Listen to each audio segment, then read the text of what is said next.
I want to just go over some of the different scenarios and cards that come up in Canasta. So the red threes, they're unique in this game because you don't really meld them. As soon as they come up and play, like as soon as you draw them, you play them immediately and redraw a new card. And what the red threes are is they're 100 points, 100 points each. But if you get all four of them, it's 800 points. It's doubled. The thing that's unique about them, though, is that if you were not able to meld a single amount of points, like any other cards in your turn, other than these red threes, and the other team has managed to go out, like play all their cards and get a canasta, then these are instead considered negative points and really can hurt you quite a bit in this game. So that's the red threes. All right, the next cards that I wanted to explain in Canasta that are kind of unique are the black threes. And so what they do is they put a hold on the discard pile. So if it's my turn and I put this on the discard pile, the next player would not be able to try and meld using the black three. Even if he had two black threes in his hands, you can't meld the discard pile. It kind of puts a hold on it until the next person. So it kind of like almost skips that player's turn. The other thing with the black threes is that the only time you can meld them, so like play them down, is if you're going out. And to go out, remember, you need to have at least a canasta. So if you do that and you're going out, then you get the just regular 5 points each.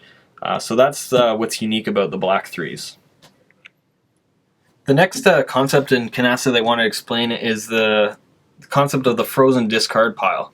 And so what the frozen discard pile means is that when the discard pile is frozen, you can only meld it with natural numbers. So for instance, here I have two natural 8s, so I can in fact meld it with the 8 on the discard pile.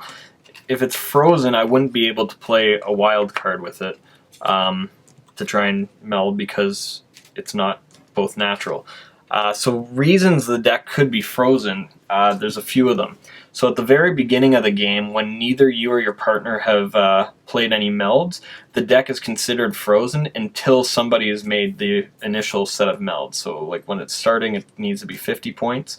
Going afterwards, it can be anybody can just meld with it once you've got your initial set of cards.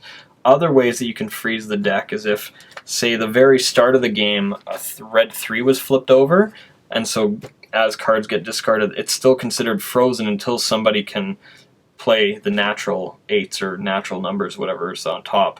After they do that, they'd get all of them and get the red 3. Another scenario where you can freeze the discard pile is by playing a wild card on top. So if you play a wild card, not only does it freeze the deck, but it actually puts the deck on hold for the next player because you can't meld with a wild card. So that's another way of freezing it.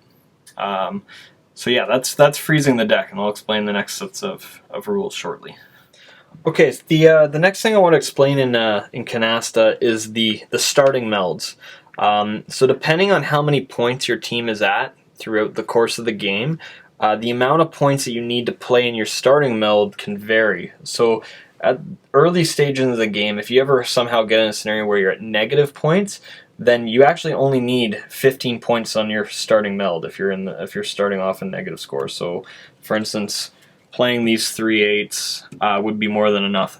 That's 30 points there. So if you're under 0 points like total for your team, then this is enough to make a starting meld. Anything above 0 and under 1,500 points for your total team, then you need to have at least 50 points in the starting meld. So an example of that would be if I played my 3 8s here with the wild, which is 50 points.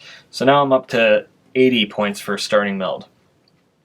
In other scenarios, once your team has reached past 1,500 points but are under 3,000, then they need 90 points as their starting meld. So here I'm not enough, I'm only at 80, but if I throw another 8 down there, then I should be good. That's 90 points for the starting meld, and we can continue playing.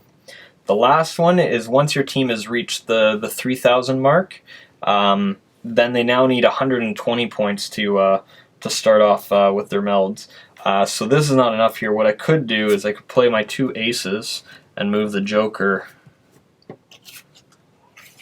to the two aces here, and so that puts us up to, what is this, 90, 130. So we're up to 130, which is over the 120 point mark. So yeah, going forward, once you've hit 3,000 points total for your team, you need to have 120 points in your melds, starting meld. And then once your team hits 5,000 points total for the game, it's game over. First team to do that wins.